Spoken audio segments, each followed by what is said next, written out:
Okay, so let's jump right in. My name is Molly Pettingill. I'm Associate Director for Graduate Recruitment here, and I'll be helping Taylor answer some questions today about our sculpture program as part of our Grad Open House online series. So thank you for being here, Taylor, and I'll let you introduce yourself. Yeah, hi, everybody. I figured today what I could do is talk for a little bit, maybe about 20 to 30 minutes about some of the aspects and structure of our program, and then give you guys time to ask any specific questions that you have.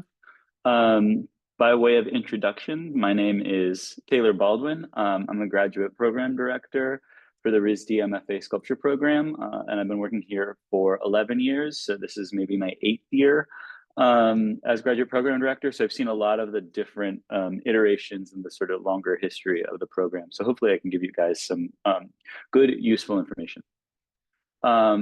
Just to sort of give you guys a mission statement of the program, you know, we are a program that is focused tries to have a foot in criticality and a foot in making and finding and technical literacy, and work to find a way to work with graduate students in a like self-directed way in an independent studio practice to anchor themselves in those two fundamental literacies. So a lot of our curriculum, our required curriculum, is structured around reinforcing those two paths of development.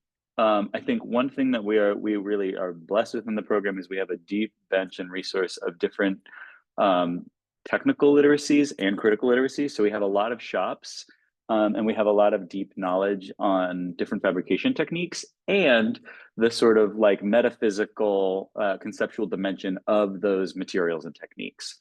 So all of our graduate students, when they enter into the program, move into an individual studio space. In their first year, they have them as a shared space that is around 300 to 400 square feet that they share with one other graduate student. That is a sort of self-contained space that has a subdividing wall.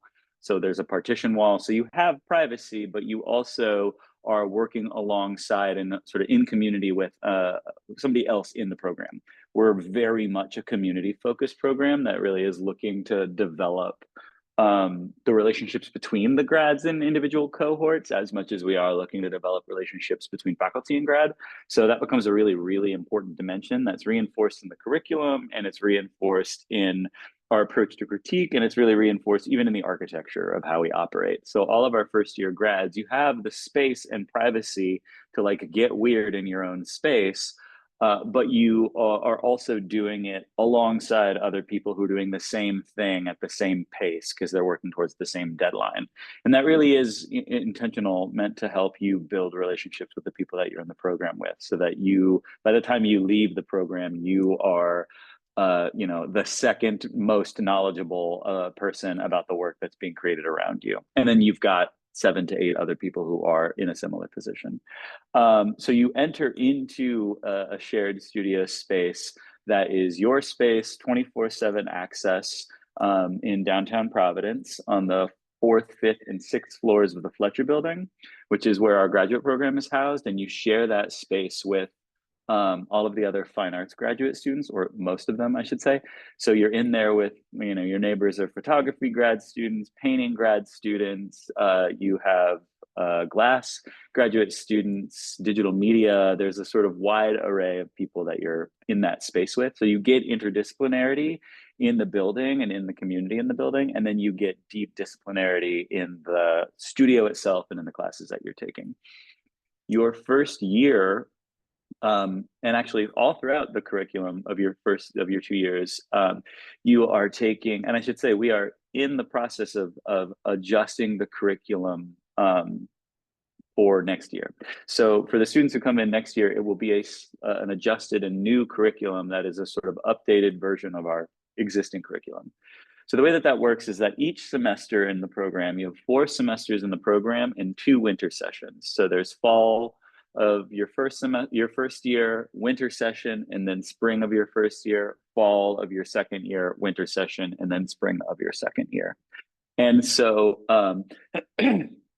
each of the semesters, both fall and spring, you are taking a graduate sculpture studio course and you're taking a graduate sculpture critique course. And what those two courses do are, those are the main tent poles that sort of collect our program. They collect all of the faculty and all of the students together in one place where we meet once a week.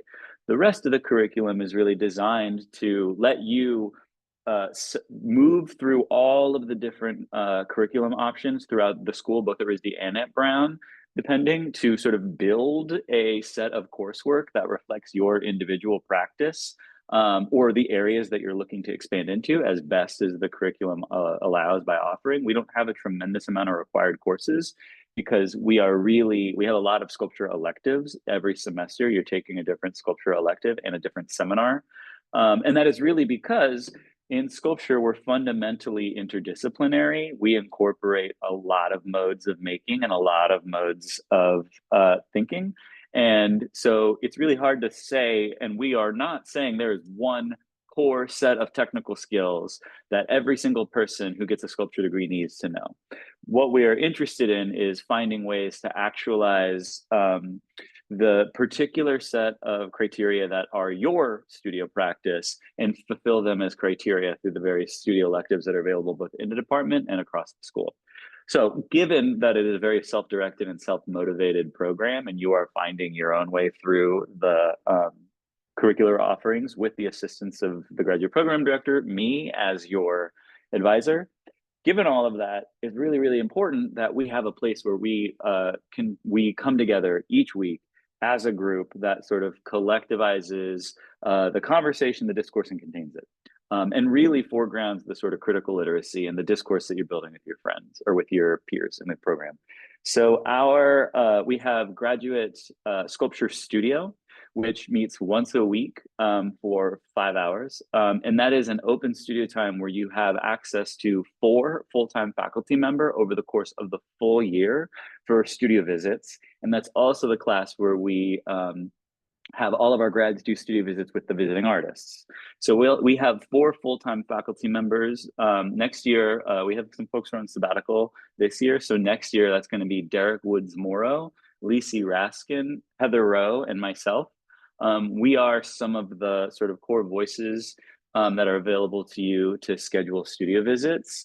And that works out to roughly, every single week, we have 45-minute studio visits where we come in and over the course of the year, and indeed actually the 2 years of your study, we are in there on a weekly basis, like giving you feedback, helping you at every stage of a project, helping you to ideate, helping you to find sources and research, helping you to find other like-minded artists or people who are working in similar areas, helping to give you analysis and feedback on work that you've made, and helping to give you sort of retrospective ways of languaging and writing about your work. Like these are all things that we all do. And we each occupy very different perspectives on how an artist operates in the world, different strengths and different blind spots. And the idea is that you've got access to schedule studio visits over the course of your full 2 years in the program. There is time that we each have carved, set aside for doing individual studio visits. In practice, it works out to between 2 to 3 visits per semester per faculty member, so that you can see with 4 people that like very quickly adds up to more than 1 studio visit a week over the course of a 12 to 13 week semester. So more often than not, we find that we are actually like encouraging our grads to remember that they can take a break from studio visits if they need to just be with themselves and their own voice in the studio, then encouraging them to do more studio visits, because there are so many opportunities to get feedback and get different perspectives and find your own position within them. And so that's a course that meets each week with all of those faculty, where we meet at the top of the class, talk as a group, and then break, and you can work individually, and then we're all cycling through the buildings doing studio visits. The new course that we're adding is graduate critique.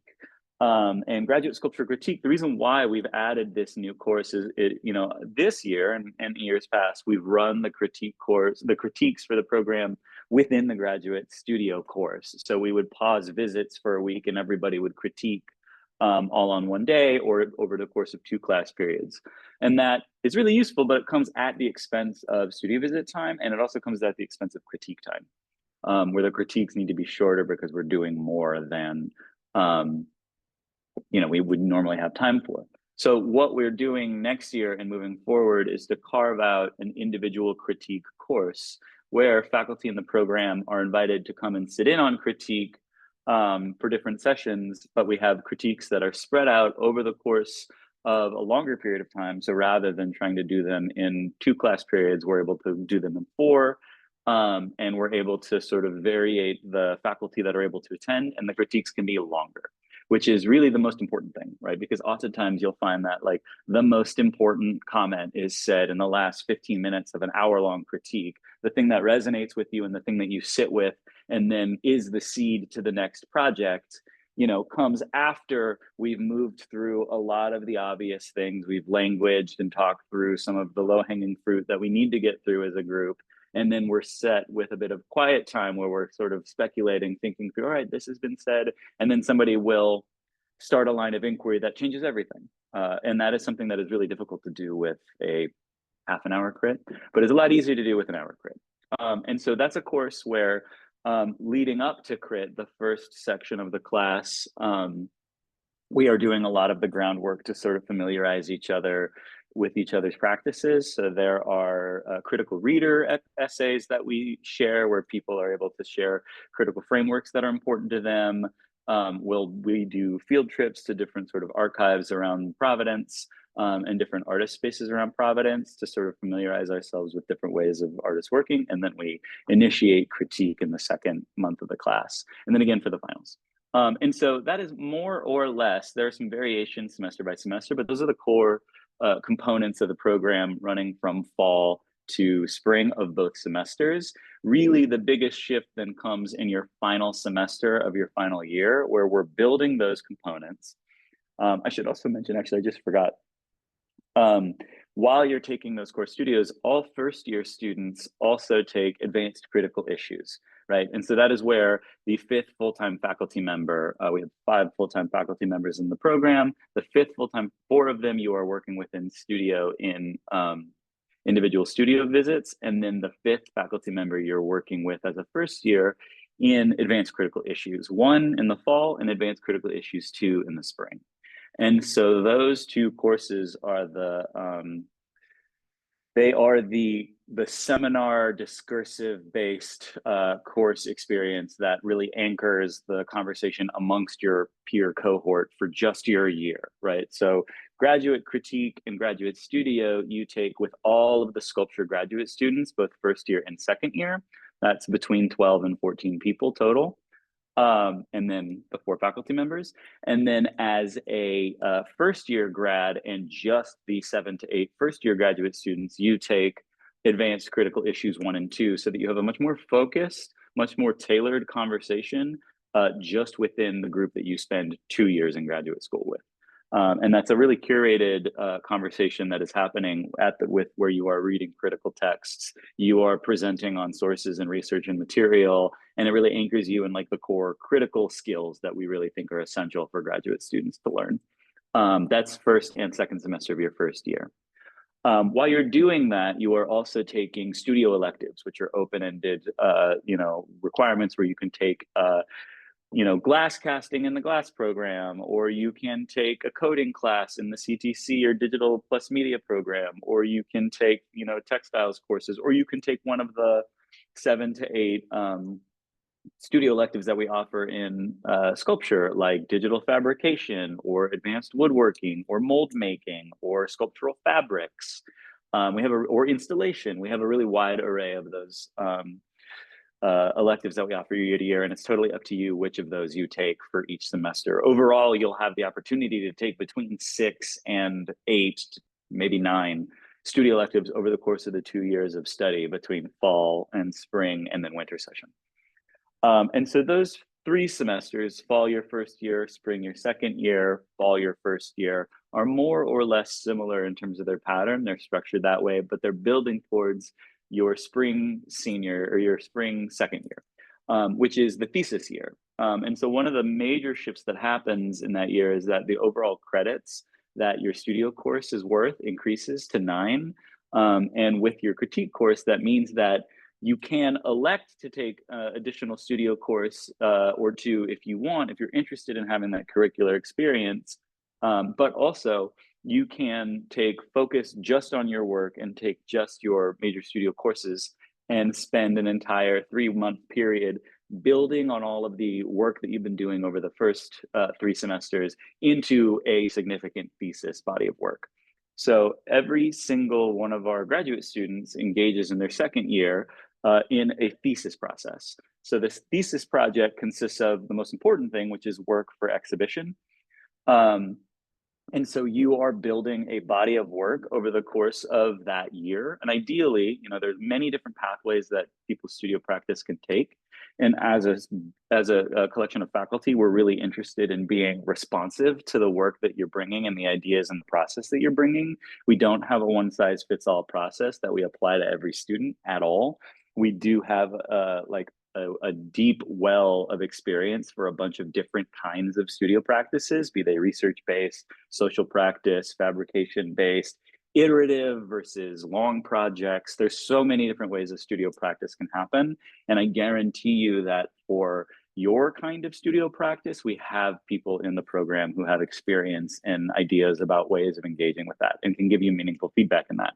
So the way that we really ideally see the thesis project unfolding looks differently for each person. But one of the most common projects or processes that we see unfold is that the first year is an opportunity for experimentation to break down long-held practices that you've sort of tried for a long time, but is much harder to experiment and question and try other versions of when you're just working in a studio alone without all the support of a graduate program. It gives you a place to question long-held beliefs in your practice, or try on a new way of working, or try a completely new kind of site that you install in, to really experiment and question and iterate, do series, do versions of, to try and maybe fail, which is an essential part of learning. Your first year is really an opportunity to do that. And you're doing that with 7 to 8 people in your cohort who are also being vulnerable, experimenting, building trust, and giving you a lot of useful and valuable feedback.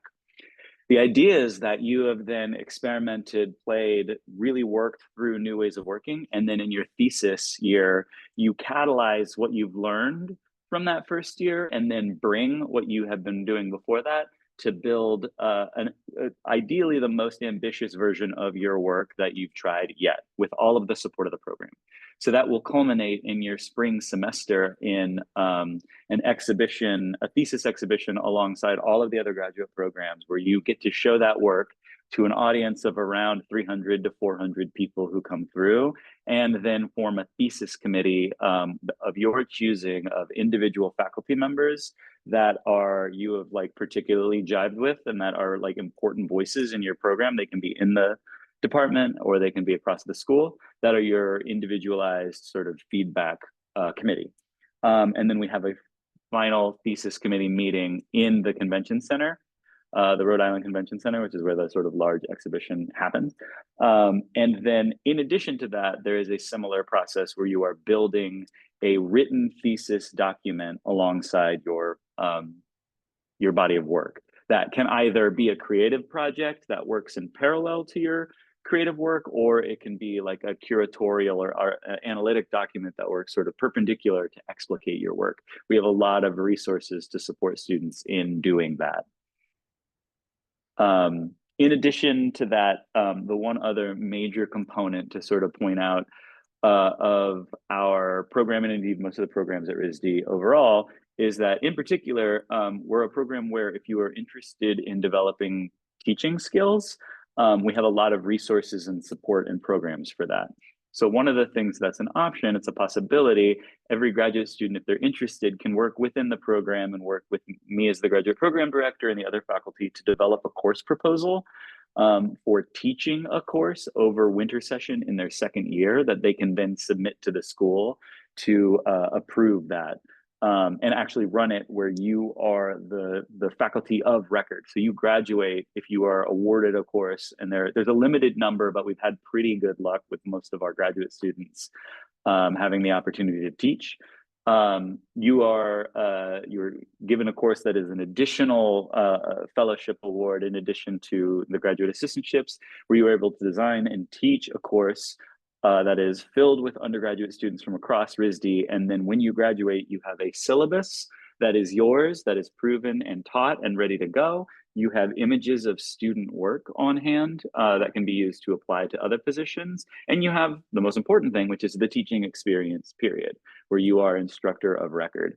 And one of the things that sort of, I think, individuates RISD from a lot of other programs is that the RISD faculty, by and large, and the sculpture faculty in particular, this is a school for artists who are also really, really into teaching. This is a place full of teaching nerds.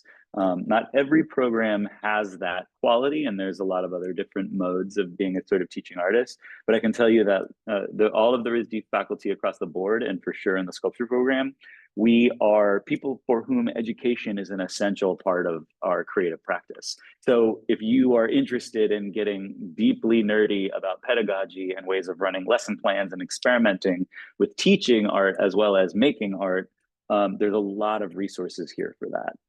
I can kind of pause there. That's been about 20 minutes. I'm not sure, Molly, if you had anything to add, or if there were any particular areas of the program that anybody wanted me to dig a little deeper in. I feel like I can make this a little bit more responsive to what people are interested in. Yeah, we actually have quite a few questions, so I think maybe we'll jump right into questions, Taylor. That was really thorough. Thank you. I appreciate that. Yeah, for sure. It definitely, whenever I hear you guys talk so passionately about what we do here at RISD, it makes me want to go back to grad school. So Yeah. I'm in. Okay, so first question, Taylor, why is the sculpture program only 2 years instead of 3? As we know, some competitor schools do offer 3-year MFA programs. It doesn't seem like enough time to develop and practice according to other MFA students I know. Yeah, I mean, it's a compressed timeline for sure. And I think overall, that's an argument that is played out across a bunch of different schools. So there are two major schools of thought. One very real answer is resources. If you have a 3-year program, you have more students, and you have more students in a program. So you have the same amount of resources split to like faculty attention, space resources, class seats, all of the things that make up a program. You dilute it over more people over more time. So a lot of the programs that are 3 years have a lot more independent working time for the graduate students. And depending on the program, it can look differently. For our program and sort of the way that where our strengths lie, everything about RISD is incredibly focused and incredibly intensive. I will say, I mean, I can talk more about what that means, but we do believe, and we have a program and a pedagogy that is really built around this 2-year arc of really breaking down and experimenting and iterating and trying new things in your first year, and then reflecting on that, building on that, learning it, and then reestablishing a practice in your second year. So it's based on the 2-year program, or that 2-year arc. Another major aspect of a 2-year program versus a 3-year program and resources to think about is financial aid. If you're thinking about resources that are split, like one of the ways in which we can offer a program that we feel at the very least is like ethical in terms of financial aid is by offering a 2-year program. That all makes a ton of sense, and I think pick your own journey. I mean, that's part of what you're here for, you to learn about what our program does and does not do. And so, yeah, pick your own adventure. But those are excellent points. Thank you. So the next question is, thank you for holding for this Q&A. You're so welcome. I am wondering if the sculpture grad students are permitted to access other equipment and facilities, such as fiber dye spaces, if they've recently been trained on that equipment. My sculptures are primarily metal, but also incorporate fiber, which is possible during my interdisciplinary sculpture undergrad as far as equipment goes. I'm wondering if this modality of working is going to be supported at RISD. Yeah, it's supported, but it's supported curricularly. So the way that and this happens because sculpture is fundamentally interdisciplinary by its very nature, we have lots and lots and lots of experience with exactly this. And so for the most part, there's a couple of different pathways towards that kind of like RISD is fundamentally a departmental school where we have deep disciplinary knowledge and deep disciplinary facilities within a vertical structure. And we're next to a bunch of other departments that have very similar relationships. And then the challenge is bridging in between those departments. We have the vast majority of the way that our graduate students access those spaces is through taking courses or working with faculty in those programs as part of their studio electives. We've had a tremendous amount of like success with students doing that in their first semester. And then in particular in fibers, we've had a lot of people work with the textiles program. We have a faculty member who co-teaches between sculpture and textiles. And so those programs most of the time are interested in working with students in a curricular way in a class and then giving access to those facilities through those courses. There's a couple of other different ways, like in some cases, one situation that we've had come up is printmaking and screen printing. And we've had students who have worked in actually fibers also, but who really were interested in screen printing on fibers. That was a major part of their practice and they had a lot of experience with it. And over their first year, they formed relationships with the printmaking program and have been able to serve as like a monitor in the printmaking shop after being vetted as having the experience on the equipment. But that's a kind of outlier case. But there's ways to sort of get the benefits of a deep disciplinary model or deep departmental model get all of those benefits while then circumnavigating some of the challenges. But it is not set up, as much as I wish it were, it's important to like communicate, it is not set up in a way where just by default being a student, you have access to every shop across the school. It's something that part of my job as the graduate program director is to help all of my students access the spaces that they need and access some of the equipment that they need. But the only spaces that we're allowed to automatically default students to access towards are the ones that are either in the graduate studies department, which is a wood shop and a digital fabrication facility and a print facility, or in the sculpture department, which in the sculpture department, we have metalworking facility, metal casting facility, a mold making facility, a plasterworking facility, a wood shop, additive digital fabrication, subtractive digital fabrication, an imaging lab, and a video editing and computer modeling lab. I think that's everything. We support, in the sculpture program, we support the largest number of technical disciplines out of any program at the school. I think it's like 17 at the moment. Sorry, that was a lot, but that's the sort of straightforward answer to that. Yeah, no, I think that makes sense. I think there's always a way to go about it, right? And it's just a conversation. But being engaged in sort of being an advocate for what you want to do in grad school is a really big piece of it too. Yeah. All right. Talking about the schedule of a grad student, we just talked about the 2 year and the compression of sort of this precious time that you spend here. The question is, what would the time commitment look like on an estimated weekly basis? I'm hearing one course that is 5 hours and studio electives and the studio visits and a critique grad course. I'm just trying to understand the course for sure. that's expected to be on campus outside of your own independent studio work, of course. So, yeah.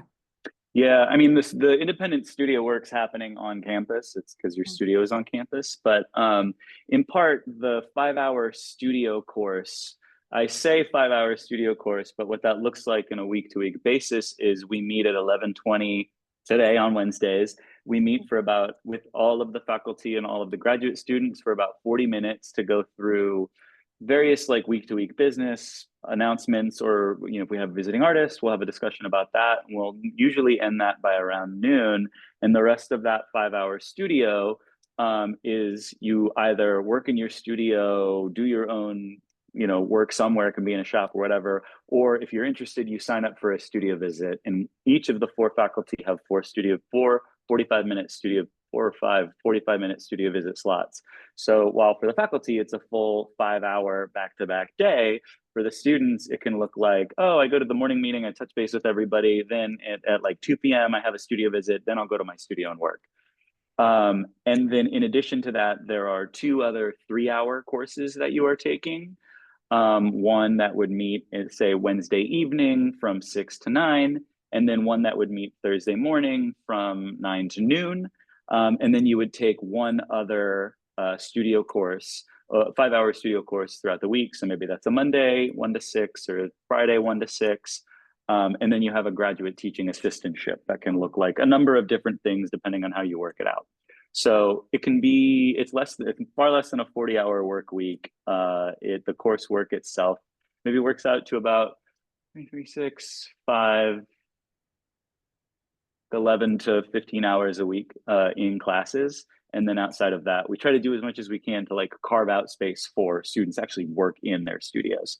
That also, you can elect to overload a semester if you're interested and take an additional course, or take a reduced semester of 12 credits, depending. So we have some students who, by the time they reach their second year, they have actually like fulfilled a number of the course requirements that they need. And so then they'll take 12 credit major studio, graduate sculpture studio. And then that's all they're doing. And they have a tremendous amount of time to just focus on their work. So we have a fairly flexible system that can allow you to customize how much time you're taking studio courses versus how much time you're in your studio alone, based on what you're interested in doing that semester, whether it's to like load up on technical skills or like critical literacy and discourse, or it's like, no, I want to clear my space out so that I can just work. We actually have a flexible system, which is part of what we have just put into place. The new curriculum that's coming next year allows for that flexibility. Yeah, that's great to hear too. I always like writing down some notes for questions later. Yeah. This student just wanted to note that they're really excited to hear about the teaching interest, and I thought you need to talk about the opportunities to teach, and that we do have a certificate program as well. Oh yeah. That you're able to take. So just wanted to add that the certificate program is taught by our Teaching, Learning, and Art and Design graduate department here at RISD. So you can look more on that if you just type in the certificate for teaching at RISD. So you can see that there on our website. All right, next up, nuts and bolts question. Is there etiquette in place for poisonous or harmful materials, especially in the shared studio context? Yes, quite a bit. Yeah, we're really mindful and aware of not only all the general OSHA rules for safely occupying a space, but just we teach a lot of safety protocols around using materials, both for eye and ear health and respiratory health and skin health. So we're all there's like a whole set of protocols and rules around what you can use in the space. And we try to make sure that we have a space where everybody can use the material that they need to. Might be that for something that is like has a high VOC or requires a respirator or something like that, or is a skin irritant that you are going to a spray booth that's in the building, in the graduate building, but not in your studio in order to use it, especially for the shared spaces. That's incredibly important. And then also we have all of the shop spaces where there's a tremendous amount of like opportunity to use open flame if you need to use like resins or high VOC materials or solvents. There are spaces to do that. But yes, the studio spaces themselves, especially when they're shared, we like have a set of, and we have a syllabi that sort of outlines what you can use and where and how to go about using any of the things that you might need to use. But yeah, that's a major part of our curriculum.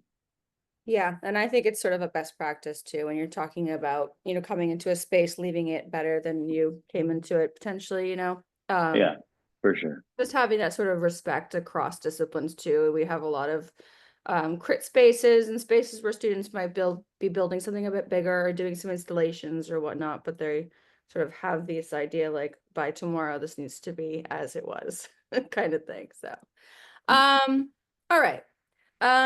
This next question is about financial aid. We're going to have a financial aid session tomorrow. And I put the link right to register for that session, and any upcoming sessions that we do have. We also are posting on YouTube all of our recordings thus far. So this will be posted tomorrow, but if you wanted to go look at another department recording, you can see it there. All right. Done with that question. Let's move right on.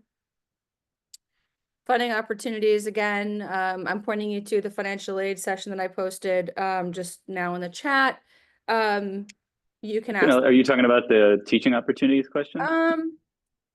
Well, yeah, that, but teaching for opportunities for graduate students, which you already covered, but funding opportunities, I mean, we can definitely talk about that here. I just want to note that the experts will be at it tomorrow.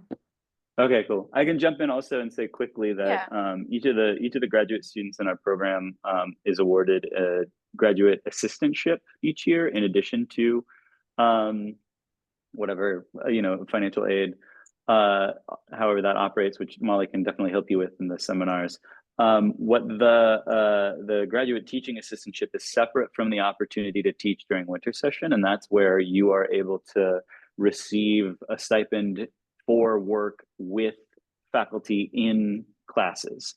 So that's an opportunity to add, if for the people who are interested in teaching, we can connect you with faculty that either share a similar interest or strength, or are running courses that are of particular relevance to you as a student, where you will be working with them like hand in glove in a studio course with our undergraduates. That's each semester. There's also a couple of other assistantships that you could fulfill too, in addition to teaching assistants in our undergraduate program. You can also operate as we have a couple different ones. We have a digital fabrication assistant who works with our digital fabrication tech, Gail Dodge, to sort of build training curriculum and maintain the facilities and actually learn how to use all of our printers and CNC machines with Gail.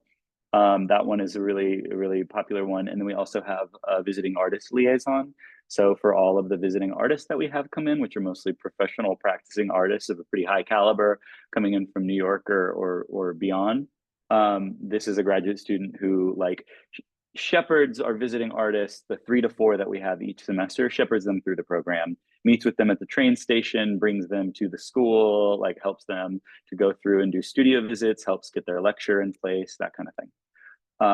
There's also a bunch of research grants and opportunities for funding that students can apply to. There's a graduate research grant authored through Grad Studies. You can find all that information on the Graduate Studies website. But for anybody who has particular interest, like I'm happy to go through and talk about some of those things. Yeah, thank you so much, Taylor. All right, this is a great question. We get this a lot, so I'm glad that this was asked. How developed do students tend to be in their sculpture practice? Are they students who come from other practices into sculpture? Yeah, totally. There definitely are. And I'd say the answer to that is that they vary quite a bit, in part because what we're recruiting for, what we're interested, we're building a cohort and we're looking for a diversity of approaches, a diversity of ideologies and ways of making. And we are really looking at not just the individual practices, but the relationship between them, right? Because we are really in not only between the cohort, but with the people who are going to be above them too, and also later below them in terms of the years. Because one of the most important things about our program, I will say, having gone through an undergraduate and a graduate program in sculpture for both of my degrees, I have a bachelor's degree actually from RISD sculpture and then a master's degree from Virginia Commonwealth University. One of the most important things that you get out of going to graduate school is a really tightly knit community that you take with you out into the world and becomes the foundation of the people that will be your professional community moving forward. It's like your neighborhood in the art world. And we really focus on building those connections. So the cohort and the relationship that the people have with each other, we really look to foster structures that don't ask graduate students to compete with each other, that you recognize that you guys are your best advocates and your best resource for moving out into the world, and that you, by joining the graduate program, are asking us to curate a group of people that will have something important to say or do with your practice, right? So for that reason, like, we're not looking across the board for a certain level of experience in a particular media or modality. We have artists. I mean, you can look at our faculty and our artists. The artists that are in our faculty pool are really diverse. We have people who work in social practice, who work in installation and film, who work in material and sort of, very rooted materialist sculpture practices, or with research and archives and critical backgrounds. So, the kinds of expertises that we're interested in are really broad and varied. And really, we're looking for people who have very particular, interesting, unique perspectives on art making and who are really invested in it. So you don't necessarily need to have, I mean, I think the specific question was like, what if we come in with a strong video art background and haven't made a ton of sculpture work? Great, absolutely. Like, you know, that is the kind of, we are really ultimately interested in developing people who consider themselves artists first.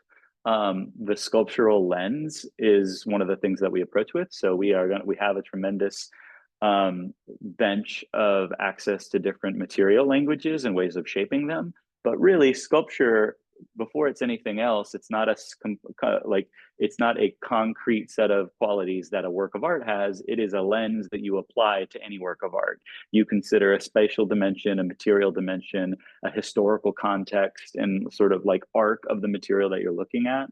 And you know, as long as you are interested in developing those lenses and you talk about why you're interested in a sculpture background in your statement, then absolutely, like that is, you know, we're not just looking for people who are already incredibly accomplished in traditional sculpture backgrounds.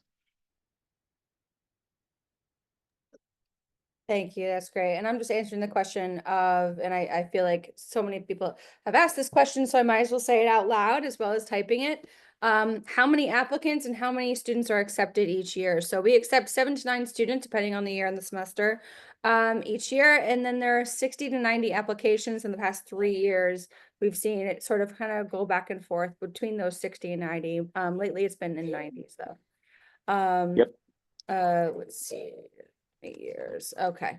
So we also have 2 people asking questions about what types of metal and metals do you work with, or what's supported in the studio here? Okay, yeah, we've got our metal shop. We have a dedicated technician who works um, just in the metal shop and builds it out. It is there's a foundry facility, so we can cast bronze and aluminum. There is a cold working facility for working with mild steel or any kind of linear steel. We have TIG welding, so we can work with stainless steel, aluminum, nickel, iron. And then I'm trying to think if there's anything else. Brass, we can cut and shape, and we have limited brazing capability, but really the scale of everything is for like uh, mostly mild steel or stainless steel linear stock is the sort of fabrication side of things. But we do have a TIG welder so that we can really, and we have a lot of experience with welding aluminum, bronze, stainless, and titanium, I believe, if I remember correctly. And I think we have the bits for that. Yeah, hopefully that's exactly what the question was. Yeah, we don't do a lot of precious metals, so we don't have a lot of gold, silver, and or copper. Although that is covered in the jewelry and metalsmithing department. So we have plenty of students who have worked in those departments in some of the studio electives there. Sorry, I got 2 jobs tonight. All right. Yeah, we've got some really well-behaved children. They're doing a great job. So, question about the full-time. So I just want to reiterate here, this course, or the program is 2 years, and that is full-time on campus. That's the modality that we structure everything in for our graduate programs. So the question is, do you offer classes in the summer, or is everything just put into winter semester? For downtime, I guess. Yeah, we offer courses in fall and spring, and then we have a winter session course. So fall is early September to early December, and then there's winter session from early January to February 14th, and then February 14th to, these are rough numbers, but February 14th to the end of May is our spring semester. As a department, I don't think we offer anything over winter session or over summer. And so, you know, in particular, the summer in between your first and second year, there's a bunch of different things that the students do. It's important to note our students have their studios over the summer. And so many people many people are able to like stay and work in if they want to, or they can look for internships and look for residencies and things like that. And we have a lot of resources to help students find those things. But no, we don't offer anything over the summer. I can also jump in and take a look at some of these questions. Somebody says, do we have any CNC capabilities for metal? Yes, we do. We have a laser cutter that can cut metal. We also have a CNC plasma cutter. So those are the two main things that we have. In terms of CNC capability, we also have two different sizes of CNC routers. We have a 2x3 and then a 4x8. And we have like a whole suite of courses that support building those skills. Yep. This is a good question. I know a lot of people have this question. They want to know what gets you excited. What do you want to see in a portfolio? And I know that that's pretty open and vague, but a lot of people have No, that, it's good. right? It's a So super I good think let's question. get Yeah. after it. Part of it is there's no one thing I can say that makes us excited about it, in part because there was another question, who reviews the portfolio? It's the full-time faculty in the program. And so, it's really important that we are all, like, I administer the process and I am the person that all the applicants interact with and I talk to, and I help run the selection process.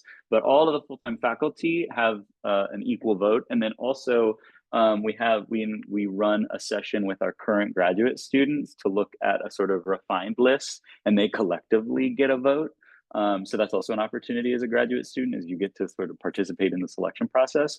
What we're looking for, it's hard to say like a concrete specific thing. What I can say is that we're looking for enthusiasm. We're looking for potential, like some degree of like there is a line of inquiry that you are pursuing, that you are like going after, whatever its material dimension. It doesn't necessarily have to be a consistent body of work. It doesn't necessarily have to be consistent materials, although it can be. It can look like a lot of different things, but really the difference between selecting for like a graduate program and selecting, say, for like a grant or a residency is that you're not just looking for people who are already hyper accomplished. We are really looking for people who are ready for school. They are looking for, to shake things up. Like maybe they have proven that, like, listen, I can work, I can make decisions and make weird, interesting work, but also like I could really use 2 years of focused attention and focused energy, learning all these skills, learning all these ideas, and working with all of these people. If I get that, this is going to explode. Right. Like that's really what we're looking for. And that can look like anything, right? That doesn't look like one mode of making, or it doesn't look like we're looking to fill slots of different kinds of making. It really, like, we're looking for people who are self-directed and who are ready to like take initiative and get engaged, and take advantage of the sort of dizzying array of options that there are at RISD. I hope that helps. Like, I mean, and truly, like, we're oftentimes looking for people who have like the weird idea or the like thing that like doesn't quite fit into like pre-established conventional art world thinking, that they're really looking to like chase down and envision. Mm-hmm. Yeah. And I like what you said in the beginning when you were introing everything, is that failure is a part of progress, and I think your portfolio doesn't have to be something that's so buttoned up, but it does need to sort of show us that, potential of like what's next, Are you ready to sort of be pushed to be sort of uncomfortable, to make some different decisions and really take in all that we have to offer? That being said, we have someone asking a question. What's the difference between joining the ceramics program if I'm making ceramic sculptures in the sculpture program? I guess they're a little bit undecided. First thing I would say is go check Yeah, out the sure. faculty, but Taylor. Yep. Yeah, I mean, also like it has to do with the kind of conversation that you are interested in having. So from a practical standpoint, if you're interested in working exclusively in ceramics and you're in the sculpture program, there's no default kiln that you have access to. You would have access to a kiln through a ceramics course. So if you are like, for every single like sculpture that I make, I need a kiln, that is not something that the sculpture program can guarantee for you, like full stop. That we can work and do what we need to do in order to help you get into the class that lets you have access to that, but we can't guarantee it. It's at the discretion of the ceramics department, right? So we've had tremendous like luck with that, and we have a good relationship with them, but that is like important to say first and foremost. Second thing to say is like thinking about the kind of conversation you want to have. If the level of meaning in your work and development lives at the level of talking about like the different cones or glazes, or you want to talk about cone 6 versus cone 7, or you want to talk about hand building versus slip casting versus all of that fine grain detail language, if that's the conversation you want to have, or you want to make sure all of the most important voices in your studio have pre-existing knowledge of that, then you're going to want to go into the ceramics program.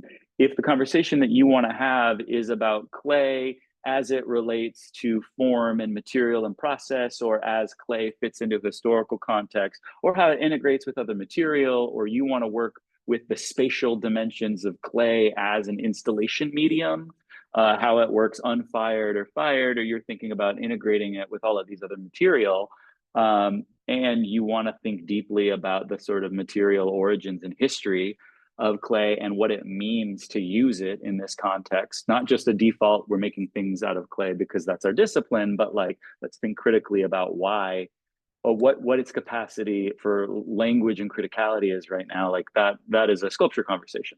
And that is something that we can support. Also, Trey, real quick, asked a question. Yes, we do have oxyacetylene welding also. We have MIG, TIG, oxyacetylene, and ARC, but plenty of oxy. Yeah, I didn't even know how to say that, so I wasn't gonna try it until you got it, Taylor. Okay. Thank you. That's why I'm here. That's why you're here. There you go. Yep. Any other questions, you guys? This has been a fantastic session. I put a bunch of notes here in the chat. So for YouTube, we have a whole playlist there for you. So you can look at these other departments. But I think Taylor, you said it great. What kind of conversation do you want to have? And who do you want next to you in class? That's a piece. So looking at the alumni work, I did put in the grad show link in there so you can check out the thesis work from last year. And our part of our publication within the RISD Museum are the grad shows from the past 3 years. So you can go check out even more alumni if you'd like. Huge fan of gas welding. Okay, cool. Great. Yeah, this is we do that. More questions here. So any courses in public work? That's a good question. Yeah, we have a public art studio elective that runs intermittently. So I don't know if it's running next year, but it's been taught by Lisi Raskin, who's done a bunch of public work. And they have occasionally taught that, like it's every like 2 years or so. But we have that as a course in the curriculum. Yeah, that's great. Oh, important question from Trey. How wide and tall are the doorways? 32 inches for the studios. They're 80 inches. This is you ask a sculptor, they know this exactly. Yeah, right. They're for the individual studios, they're single person doors, so they're not double doors. And some of the doors to the studios are 36, some are 32. Yeah. But there's also we primarily operate in 2 spaces. So we've got the Fletcher building downtown, which has all the graduate studios. Then we have the Metcalf building, which houses all of the undergraduate studios and all of the sculpture facilities. And most of those spaces in the Metcalf building are all accessible via double doors. So we've had students who have worked on much larger scale things where they've needed cranes and gantries. They've been working in giant open spaces, and those are things that we support outside of the individual studios. So we've got students who are working in like giant spaces with overhead cranes in the foundry that they can roll in and out via a ramp and double doors, which are 72 inches, 24. Okay. In line with access to studios, is there drive-up access to the main studios and facilities? There's not a loading dock. There is a alley that you can pull in next to the main entrance door. So there's not a space to back up into for loading dock, much to my chagrin. There is in the Metcalf building. So in the sculpture building, there's plenty of loading access and ramps and carts to move everywhere. For the main graduate studios, it is like you enter through a main person door, and then you have a passenger elevator that can take you up and down. Yep. Thanks for the doors. Really appreciate that info. Let's see. Would you have the same studio space for 2 years? No, so you move from your first space, from your first year studio is a semi-private studio that you split with 1 to 2 other sculpture graduate students. So they are the people in your cohort, your first year cohort. Those studios are, I believe, off the top of my head, approximately 350, 400 square feet. They're semi-private. They've got windows. You've got like a beautiful view over downtown. So they're sunlit. They're nice. Like 3 out of the 4 walls are regular, like sort of architecture walls, and then 1 is a partition wall that stops about 24 inches before the ceiling. That then behind that is your next studio cohort, and then another studio mate. And then like June 6th or 7th, like right after the semester ends, within a week, you then move into your second year studio. And the second year studio, if you look on the RISD Graduate Studies website, under their studio heading, they have an image actually of one of the sculpture grads in their studio, Chris Papa. You can see exactly what a second year studio looks like. So it is a larger 550 square foot space that is, I think it's 15 feet wide, 22 feet long, big window at the back side, 10-foot ceilings, personal private door. And then you have that from June until June. So you've got access to that for a full year period. So you move studios halfway through. There's some cases where students who move into their studios actually want to stay in their first year studios. They've requested to, which we can totally make happen. But otherwise, default, you move into a larger studio your second year to sort of build your more larger, ambitious thesis work. And what about access to those studios? Is it different between studios and facilities or shops? Access in, what do they mean by access? Like 24/7 access. Yeah, studio spaces are 24/7. They're your studio spaces. They operate the way that they would if you rented a studio space out in the world. Like, it's really important that you guys have that kind of access. They do have a limit on the building access, I believe, between 4 a.m. and 6 a.m., where like if you leave and come back, the doors will lock. But generally speaking, we kind of, for safety reasons, do not advise that students are working between 4 and 6 a.m. But really, like, by and large, no one will kick you out of your studio if you're in there. It is effectively 24/7 access. Facilities, depending on the facilities, if there's a facility that requires a monitor, then they're hourly access. So, or there's a schedule. So for our metal shop, our digital fabrication facility, and our wood shop, those are monitored spaces that are open 10 a.m. to 11 p.m. with a break for lunch and a break for dinner.